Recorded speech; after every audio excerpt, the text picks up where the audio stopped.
Meu nome é irmão Marcelo e sejam bem-vindos ao canal Revelações. Meus amigos, hoje eu quero abordar um assunto referente à nossa época, à nossa situação, referente ao Brasil, referente à economia mundial.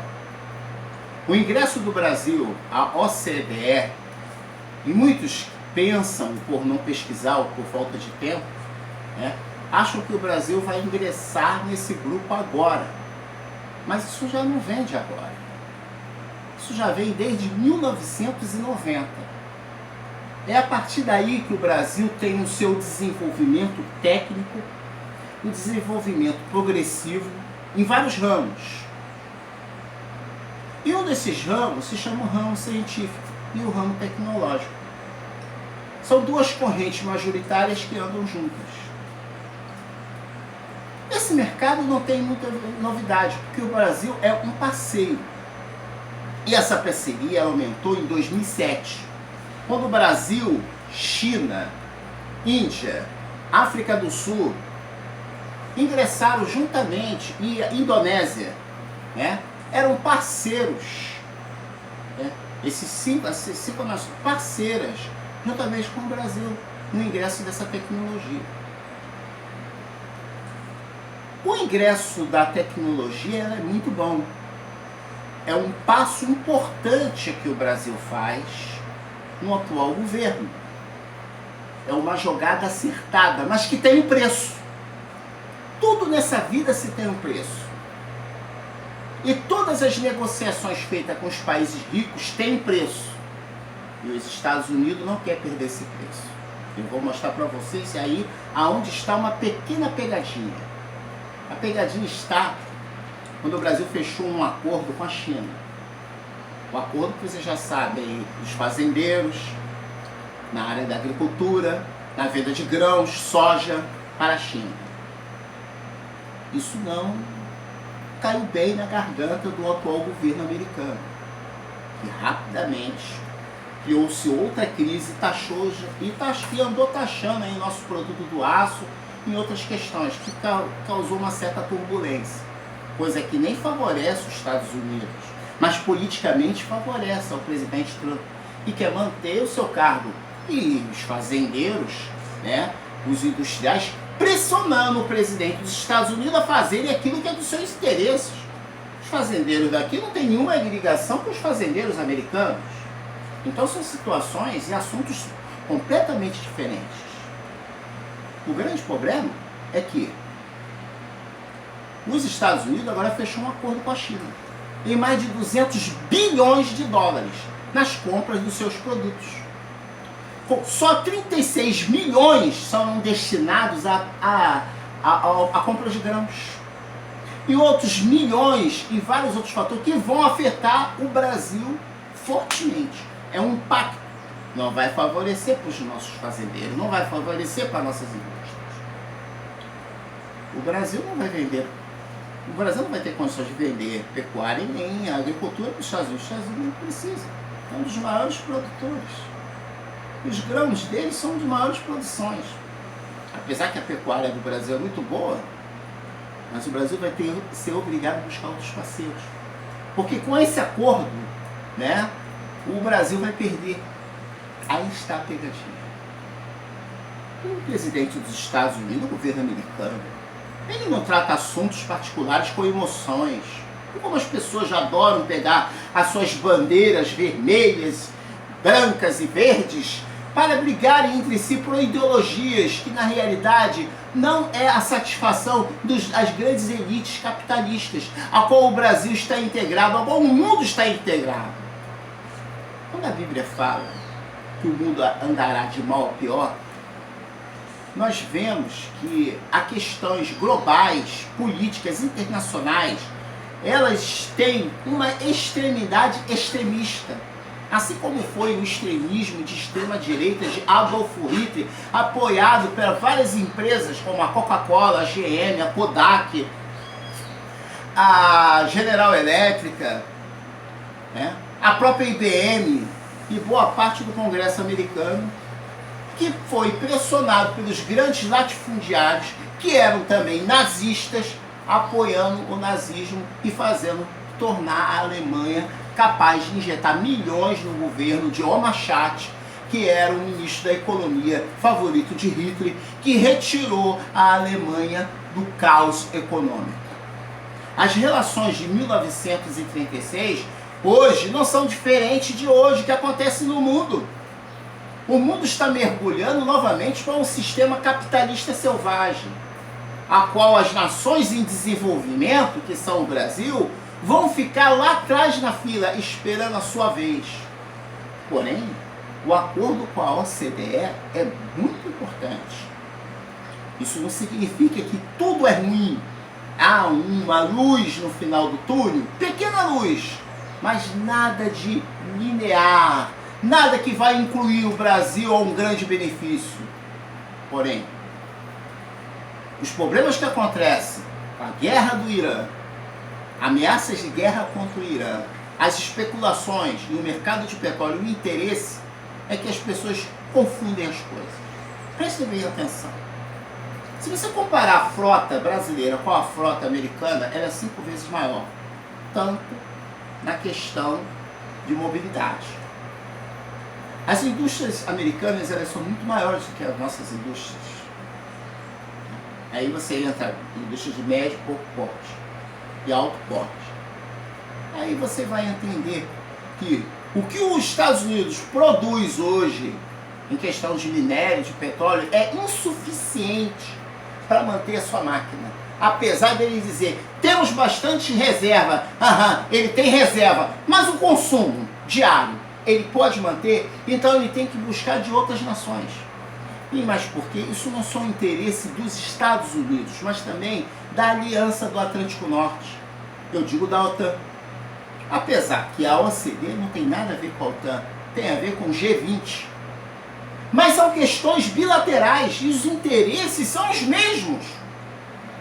E como esses países que eu posso ter que relatar para vocês, a Bélgica, a Alemanha, né, a Suíça, a Suécia, a Noruega, a Finlândia, a Espanha, Portugal, a própria Inglaterra e a própria França, muitos desses países dependem desses recursos, assim como depende do recurso do gás russo, que vem e passa pela Ucrânia, a qual os Estados Unidos armou aqueles grupos para poderem separar a Ucrânia da Rússia, politicamente. Então tudo isso não é uma jogada de amor ou de romance ideológico, e sim uma jogada econômica, uma boa sacada. Então a mesma política que hoje o presidente Trump está fazendo nos Estados Unidos, ela não é diferente do governo Obama, a de Bill Clinton, não é diferente de nenhum outros presidentes que já exerceram a função de Estado. Muito pelo contrário. Ela é uma política agressiva, capitalista, voltada aos moldes. Apesar de suas ideologias defenderem certa tese, na realidade eles defendem os interesses dos grupos financeiros a qual eles servem. Assim como a família Rockefeller, assim como outras famílias e a própria família eurasiana, que é um grupo, que eu já falei, dos povos quizares, da perseguição na Revolução Bolchevique, realizada por Lenin em 1917, e do apoio alemão, do rubro alemão, que forneceu condições para que pudessem formar grupos para poderem acabar com a elite da época czar.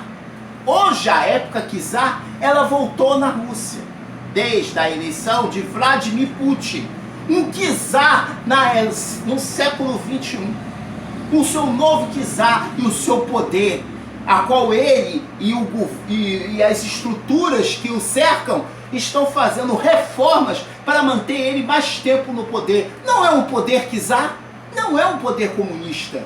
Muitos associam Putin ao comunismo com uma completa falta de informação, porque os comunistas são contra Vladimir Putin por representar as oligarquias capitalistas, dos poderes czares, a qual que na época da União Soviética tiveram que se refugiar com a queda do Muro de Berlim Em 1989, esses grupos retornaram para a Rússia, formando hoje o Partido Duma e outros homens influentes, ricos, que os czares resolveram. Porque os czares são aqueles que usam os ricos, eles são mais ricos e usam os ricos para poderem movimentar seu dinheiro.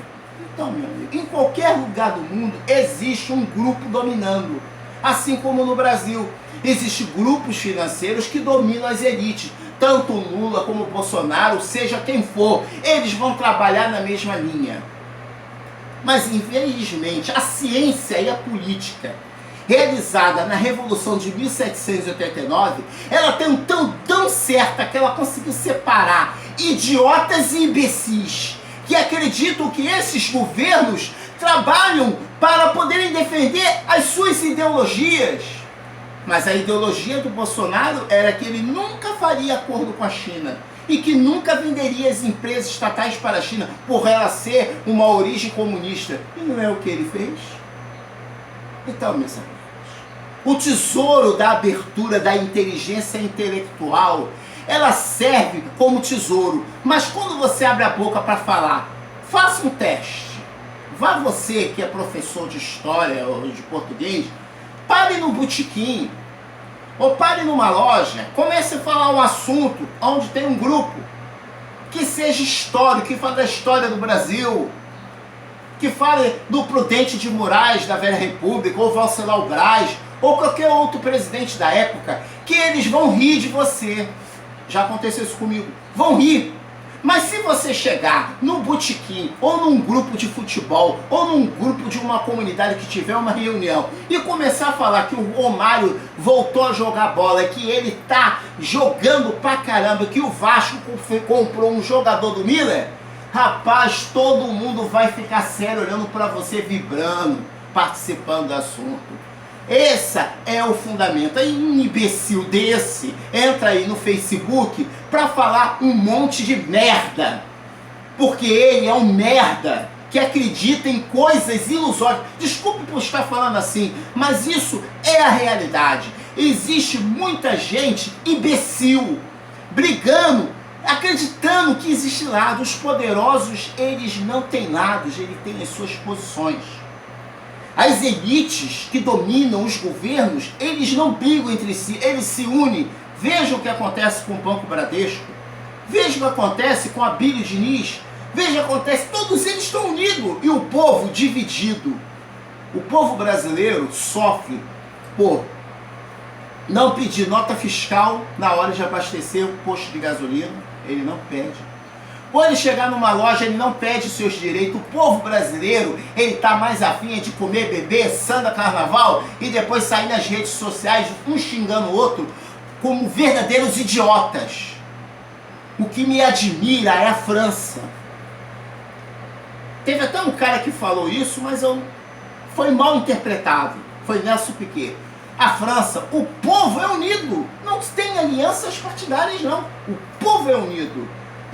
E o povo fez greve por mexer um pouquinho na caderneta de poupança. O povo foi lá fazer um pouquinho. E o brasileiro, tá bom. Não sei. Se vier muito maquinário, muito robô pro Brasil, o que você acha? Poxa, acho que é legal. Quanto tempo você está desempregado? Eu tenho 4 anos desempregado, eu tô 8 anos desempregado. E aí, eu faço o bico. E aí, o que você acha? Acho que vai ser legal. E é assim que o povo brasileiro é. Infelizmente é um povo carente, não são burros não, são pessoas acomodadas. Em vez de perguntar o que significa isso, ser humilde, perguntar para pessoas que possam pelo menos esclarecer. Esse vídeo é para te esclarecer que nada vai mudar no país, apesar do povo brasileiro ser guerreiro, ser trabalhador, acordar 4 horas da manhã, enfrentar um transporte público de merda, de lixo, trabalhar a vida inteira para depois ganhar um salário miserável, enquanto um político fica rico, enquanto eles não falam a verdade para você. E vão aumentar o número de políticos e que vão aumentar o número de partidos. Meus amigos, só Jesus em nossa causa, e que Deus possa abençoar em nome de Jesus a cada um e que esse assunto esteja resolvido. As elites continuarão dominando. Os ricos ficarão mais ricos e os pobres ficarão mais pobres. E os imbecis fanáticos continuarão se matando. Parabéns por serem imbecis e servirem as elites internacionais.